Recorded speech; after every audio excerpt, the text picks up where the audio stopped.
నాకు మీతో ఉండాలని, మీలో ఉండాలని అనిపించింది. అంటే లవ్వా? ఏమో తెలీదు, నాకు అనిపించింది చెప్పాను. దాని మీనింగ్ అదేనేమో తెలీదు. అక్ష అంటే నీకు ఇష్టమేగా? ఇష్టమే, కానీ తనకిష్టం ఉండాలిగా. ఇప్పుడు మీరు వెళ్ళి అడిగితే వాళ్ళు ఇంకేదన్నా చెప్పి రిజెక్ట్ చేస్తే నేను తలెత్తుకోలేను. పెద్దమ్మా, పెద్దమ్మా, మా మంచి పెద్దమ్మ అక్క.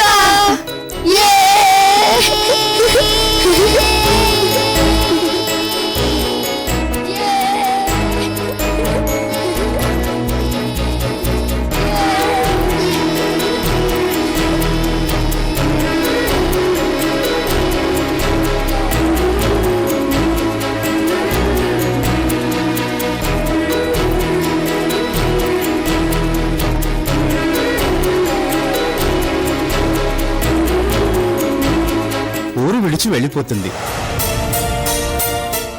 ఎవరికి కష్టం వచ్చినా తీర్చేకుండా ఉన్న ఆ అమ్మాయి ఎవరూ తీర్చలేని కష్టాల్లో పడబోతోంది. వద్దు వద్దు బిడ్డ, పొరపాటునన్నా నువ్వు పోకు. కావాలంటే నే పోతా, నువ్వు ఇల్లు కదలొద్దు బిడ్డ. వద్దు బిడ్డ. అరే ఇంకా క్యాన్సిల్ చేసి లేదు. ఒకసారి షురూ చేసినాక ఇంకా వాపస్ తీసుకోండి లేదు, అంతే. కాదు బిడ్డ, పొరపాటునంటి నా మాట ఇను బిడ్డ.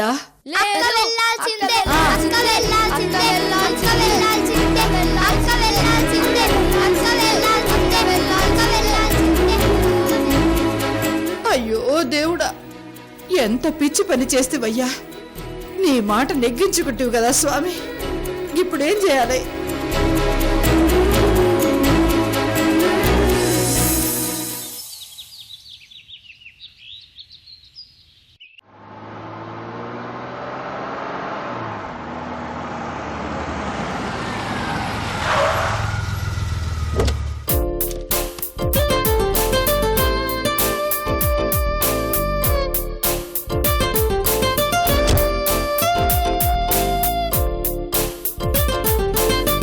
రండన్నయ్యా, తలుపులమ్మా.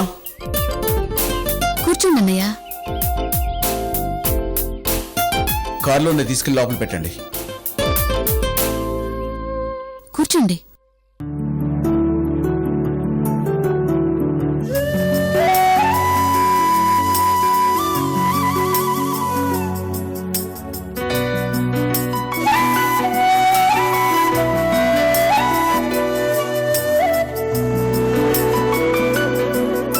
ఏంటన్నయ్యా సడన్ గా ఏంటి విశేషం? అదేంటి విషయం నీదాకా రాలేదా శ్యామలా? ఏ విషయం? లేదు మావయ్య, ఈరోజు మంచి రోజు కదా, పిన్నికి ఈరోజు చెప్పాలనుకున్నాను. అంతలోపు మీరే ఇలా రంగంలోకి దిగిపోయారు. మీరే విషయం గురించి మాట్లాడుకుంటున్నారో నాకు అర్థం కావటం లేదు. ఏం లేదమ్మా, వీరు అక్ష ఒకరినొకరు ఇష్టపడుతున్నారని అశ్విని చెప్పింది.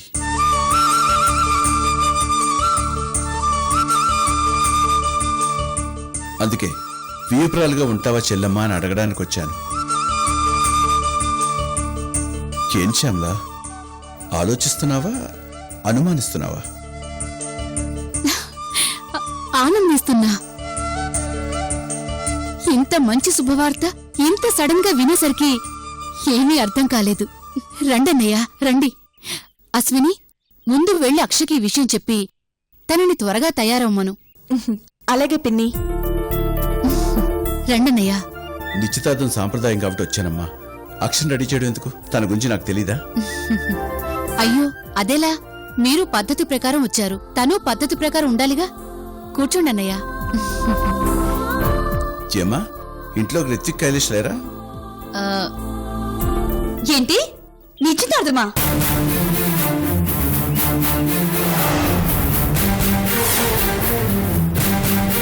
అది నాకు ఆ వీరుకా? ఏంటక్క ఇది? మనకు పిచ్చా మావికి పిచ్చా? అక్ష, కాస్త నోరు కంట్రోల్లో ఉంచి మాట్లాడు. ఎవరి గురించి మాట్లాడుతున్నావో గుర్తుంచుకొని మాట్లాడు. ఏంటక్క గుర్తుంచుకునేది? అసలు ఎవరిని అడిగి నిశ్చితార్థానికి వచ్చాడు మావయ్య? అరే, దాని నిశ్చితార్థానికి దాన్ని అడగరా? తనకిష్టం ఉందో లేదో తెలుసుకోరా? అక్షకి ఇష్టం ఉందో లేదో నీకు తెలుసా? తెలుసు. ఏం తెలుసురా? ఏం తెలుసు నీకు? ఆదివారం అయితే బైక్ రేసులకు వెళ్ళడం తెలుసు, ఆడపిల్లని రోడ్డు మీద వదిలేసి వెళ్ళిపోవడం తెలుసు. ఇంట్లో ఓ ఆడపిల్లుంది, అది నా చెల్లెలు, అది వయసుకొచ్చింది, దాన్ని పెళ్లి చేయాలనే ఆలోచన ఉందా నీకు? అసలు అక్షయ్ ఏం ఆలోచిస్తుందో ఒక్కసారన్నా తెలుసుకోవడానికి ట్రై చేసావా? ఏంటి తెలుసుకునేది? నేను దాని అన్నని, నాకు ఆ మాత్రం తెలీదక్కా. ఏడ్చాం. మీ అమ్మ మీనాక్షి, నాన్న సాత్విక్ బతుకుంటే అక్షయ్ పెళ్లి ఎప్పుడు అయిపోయి ఉండేది. ఇప్పుడు మాత్రం చేయొద్దంటున్నానా? చేద్దాం, కానీ కానీ ఆ వీరుతో మాత్రం కాదు. నువ్వు వాగకరా. ముందు అక్షయ్ ఇష్టాలు తెలుసుకుని అప్పుడు మాట్లాడు. అక్ష, వాడికి చెప్పు, నీ మనసులో ఉన్న ఉద్దేశం ఏంటో వాడికి ధైర్యంగా చెప్పు. సారీ అక్క, నాకు వీరితో పెళ్లి ఇష్టం లేదు.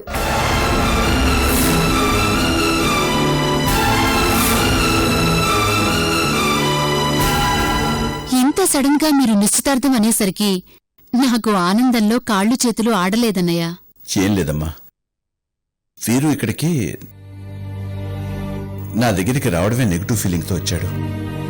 ఆ లేఖ నేను విడిపోవడం వాడి మనసుని బాగా హర్ట్ చేసింది. ఆ లేఖకి ఒంటరితనం, అనారోగ్యం, వీరు నిస్సహాయత వాడి దృష్టిలో నన్ను ఒక విలనగా నిలబెట్టాయి.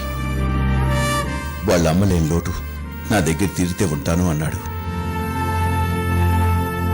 ఇప్పుడు వాడికి ఏం కావాలో తండ్రిలా నేను తెలుసుకోవాలి, తల్లిలా వాడికి కావలసి సమకూర్చాలి.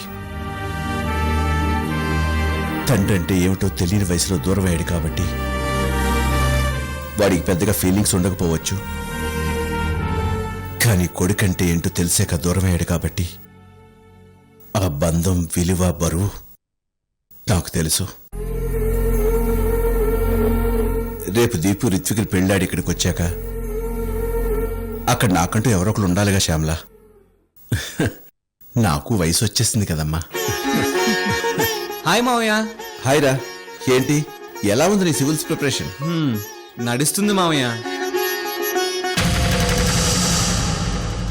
ఇదేంటి, ఏదైనా ఫంక్షనా అమ్మా? అక్షయ వీరుల నిశ్చితార్థం కైలాష్. నిశ్చితార్థమా? అదేంటి ఇంత సడన్ గా? ఏంటి ఇది సడన్ గా? అదే నేను అంటున్నాను, ఏంటక్క ఇది సడన్ గా? వీరు నువ్వు ప్రేమించుకున్నారుగా అని ఎవరు చెప్పారు? నువ్వే. నేనా? నిన్న వీరు ప్రపోజ్ చేసినప్పుడు వీరు లాంటి వాడు ప్రపోజ్ చేస్తే కాదని ఆడపిల్ల ఉంటుందా అని నిన్న వీరితో అన్నావు కదా. అయ్యో అక్క, ఇదో తింగరది. సరదాగా నన్ను ఏడిపించడం కోసం ఆ మాట అంది. నిజానికి అక్షకి వీరు అంటే ఇష్టం లేదు. కావాలంటే దాన్నే అడుగు. అవునక్క, నాకు వీరు అంటే అభిమానం. సూర్యమామయ్య అలేఖ్యతల కొడుగ్గా అభిమానిస్తాను అంతే. కానీ ఇలా పెళ్లి చేసుకోమంటే నా వల్ల కాదు. ఏంటి ఇది? నువ్వలా అన్నావని, మీ ఇద్దరు ఒకరింటి ఒకరు ఇష్టపడుతున్నారని మావయ్యకి చెప్పాను కదే. అది నమ్మి ఆయన నిన్నంత ఫంక్షన్ పెట్టాడు, ఇవాళ నిశ్చితార్థానికి వచ్చాడు. ఇలాంటి టైంలో ఈ మాట చెప్తున్నావేంటే? అవన్నీ నాకు తెలీదు. నాకు మాత్రం వీరు అంటే ఇష్టం లేదు అంతే. అక్ష వీరుని అంతగా ఇష్టపడుతుందని నేను అనుకోలేదు. ఇందులో నా స్వార్థం కూడా ఉంది శ్యామల. వీరుకు అక్షనిచ్చి పెళ్లి చేస్తే మీనాక్షి పెళ్లి శ్రావణ్తో చేయించిన విషయంలో నేను చేసిన తప్పుకి ప్రాయశ్చిత్తం చేసుకున్నట్టుంటుంది. వీరు నా కళ్ళ ముందు శాశ్వతంగా ఉండిపోయే అవకాశం ఉంటుంది. మావయ్య, మధ్యలో అడ్డొస్తున్నందుకు సారీ. మీరు అక్షని వీరు విషయం అడిగారా?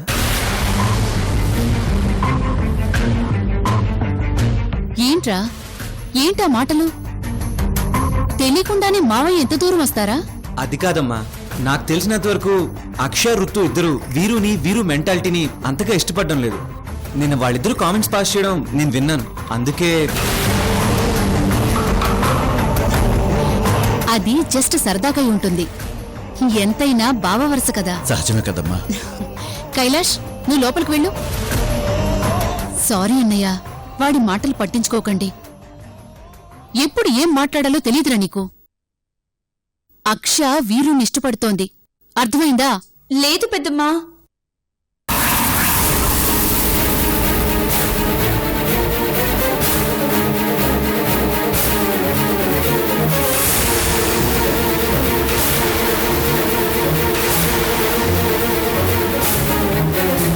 అవును పెద్దమ్మా, కైలాష్ చెప్పింది నిజం. నాకు వీరు అంటే అభిమానం ఉంది కానీ ప్రేమ లేదు.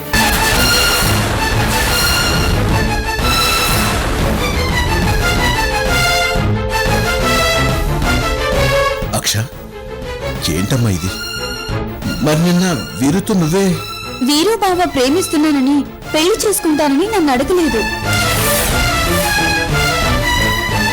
చేసుకుంటానని నేను చెప్పలేదు మావయ్య.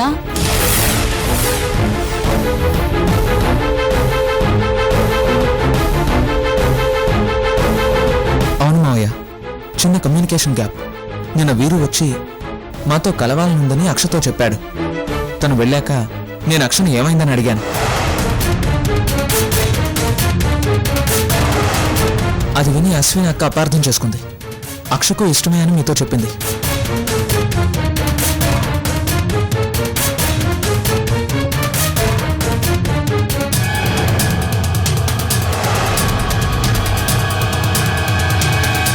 అక్క చెప్పింది నమ్మి మీరు ఏకంగా నిశ్చితార్థానికే వచ్చేశారు.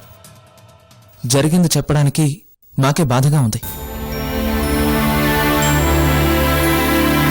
కానీ అది నిజం, అదే నిజం. అందుకే చెప్పక తప్పడం లేదు. క్షమించండి మావయ్య. తండ్రిగా మీరు ఆ పెళ్లి చేస్తానంటే నాకేం అభ్యంతరం లేదు. నీ పెళ్లి అక్షతో నేను జరిపిస్తాను. ఇక ఆ విషయం నాకు వదిలే.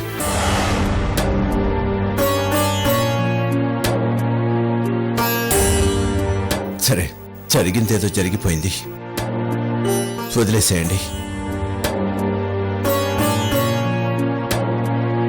ఇప్పుడు సూర్యనారాయణగా మీ మావయ్యగా అడుగుతున్నాను.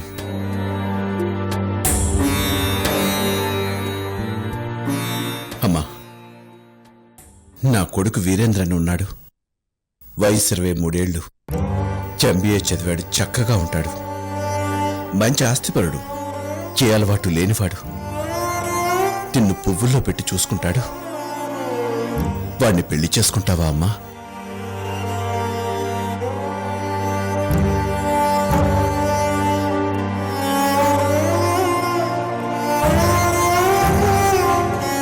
వీరు నిన్ను ఇష్టపడుతున్నాడు అక్ష. నిన్ను బలవంతంగా ఒప్పించడానికి కాదు కానీ వద్దనడానికి నాకేం కారణాలు కనిపించటం లేదు. నీకేదైనా కనిపిస్తే చెప్పు. చెప్పవే, మావయ్య పెద్దమ్మ అడుగుతున్నారుగా, సమాధానం చెప్పు. ఓ వ్యక్తి భర్తగా రావడానికి ఏ అర్హతలున్నాయో అన్ని వీరులో ఉన్నాయని చెప్తున్నారు. ఎందుకు నీకు ఇష్టం లేదో చెప్పు. మావయ్య, వీరు అడగడం తప్పు కాదు. మీరు ఇలా రావడం అంతకన్నా తప్పు కాదు. కాకపోతే అక్షకి ఇష్టం లేదన్నప్పుడు. రుత్విక్, నువ్వాగు. అక్ష, నువ్వు చెప్పు. వీరుని చేసుకోవడానికి నీకేం అభ్యంతరం? చెప్పవే, అడుగుతున్నారు కదా, సమాధానం చెప్పు.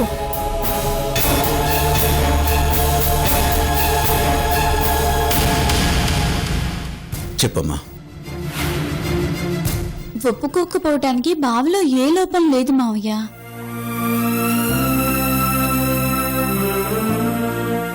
ఏ ఆడపిల్లైనా ఎగిరి గంతేసి ఒప్పుకోవలసిన పర్సనాలిటీ స్టేటస్ వీరు బావుకున్నాయి.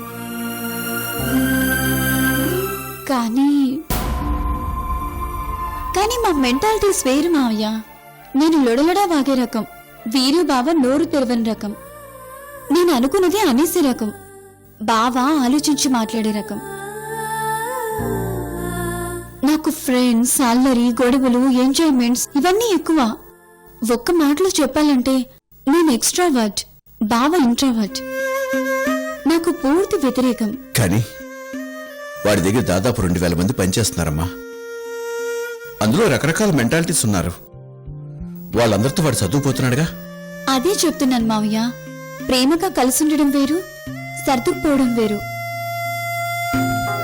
ప్రేమలో సర్దుబాటు ఉంటుంది, కానీ సర్దుబాటుతో మొదలైతే ప్రేమ ఎక్కడుంటుంది? మీకు తెలియని విషయమా? ఏంటి పెద్ద ఆరిందలా మాట్లాడుతున్నావు? నీకేం తెలుసని? జీవితంలో ఏం చూసావని ఇంతలా చెప్తున్నావు? మా జనరేషన్ కి ఏ విషయాల్లో క్లారిటీ లేకపోయినా లవ్ లైఫ్, ఈ రెండిట్లో మాత్రం ఫుల్ క్లారిటీ ఉంది పెద్దమ్మా. పోనీ కాస్త ఆలోచించుకో అమ్మా. వెంటనే చెప్పక్కర్లేదు, కాస్త టైం తీసుకొని చెప్తావా? మళ్ళీ టైం ఎందుకు మావయ్య? టైం లిమిట్, డెడ్ లైన్స్ అనవసరం. ఓ ఫ్రెండ్గా, బావగా, మీ అబ్బాయిగా వీరుకి నా లైఫ్ లో ఎప్పుడు చోటుంటుంది, ఒక్క భర్తగా తప్ప. క్షమించండి మావయ్య, మొదటిసారి మీ మాట కాదంటున్నాను. ఇదే చివరిసారి కూడా కావాలనుకుంటున్నాను. I'm really sorry.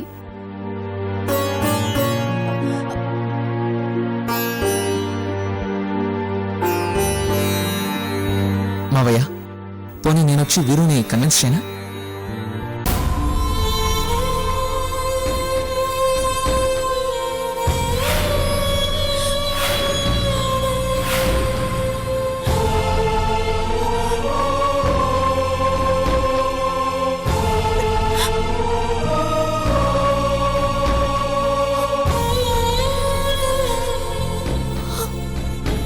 అన్నయ్య, ఇక్కడ నేను నిమిత్త మాత్రురాల్ని. తిట్టి ఒప్పించటానికి అక్షకి అమ్మని కాను. ఇష్టం లేని పెళ్లి చేసుకో అనలేను, ఇష్టం లేనప్పుడు వదిలేయి అని అనలేను. నన్ను క్షమించండి.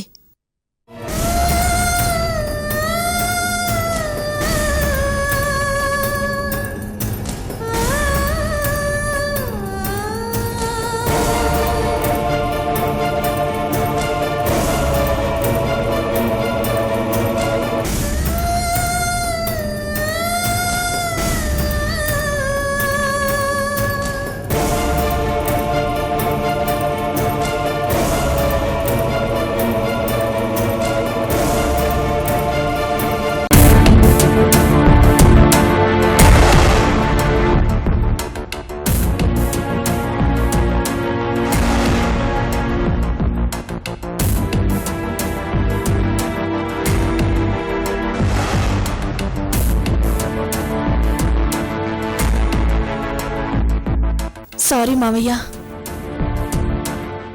సారీ వీరు. ఇది నా తప్పు, పూర్తిగా నాదే తప్పు.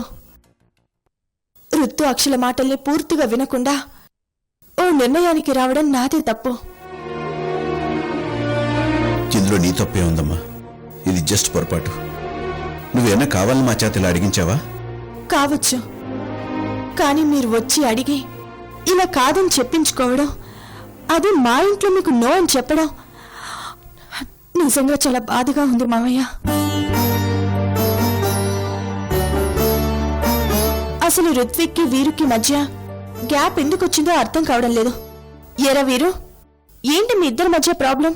దీప విషయమేగా? అది నన్ను అడగాల్సిన ప్రశ్న కాదు అశ్విని గారు, అవునా?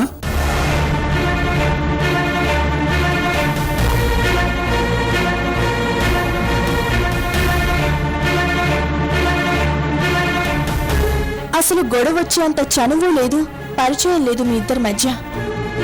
ఏంటో కనీసం ఆ టైంకి ఆ ఋతుగాడు ఇంట్లో లేకపోయినా బాగుండేది. అక్ష మీకోసమైనా ఒప్పుకునేది. అక్ష నో అని చెప్పగానే మీరు కూడా దానికి చాలా ఫాస్ట్గా, ఈజీగా ఒప్పుకున్నారు. అలా కాకుండా ఇంకాస్త పట్టుపట్టుంటే ఋత్విక్ గాడు కన్విన్స్ అయి వాడు నో అనగలిగేవాడు కాదనిపించింది.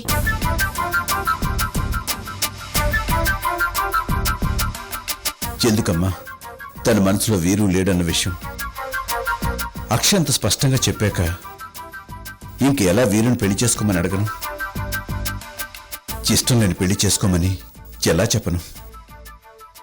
ఇంతకు ముందు ఒకసారి మీనాక్షి సాధికుల విషయాలు ఇలా చేసే వాళ్ళిద్దరి జీవితాల్ని నాశనం చేశాం. ఆ పాపమే నన్ను అలేఖ్యకు వీరుకు దూరం చేసింది. ఇప్పుడు మీ తరాన్ని కూడా అదే అన్యాయం చేయమంటావా? ఈ విషయంలో నేను పట్టుపట్టినందుకు నా కొడుకు బాధపడ్డా సరే, ఇదే కరెక్ట్ నా ఉద్దేశం. అది కాదు మావయ్య, పాపం వీరు కూడా అంతలా ఇష్టపడ్డాడు కదా అని.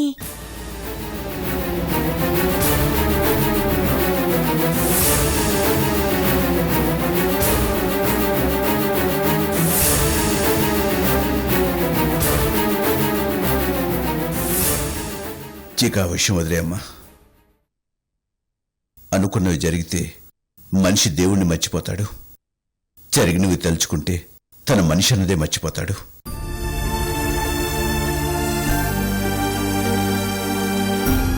అక్షర్ నో అని చెప్పగానే మీరు కూడా దానికి చాలా ఫాస్ట్గా ఈజీగా ఒప్పుకున్నారు. అలా కాకుండా ఇంకాస్త పట్టుపట్టుంటే రుత్విక్ గారు కన్విన్స్ అయి వాడు నో అనగలిగేవాడు కాదనిపించింది. నా కొడుకు బాధపడ్డా సరే ఇదే కరెక్ట్ అని నా ఉద్దేశం.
వీరు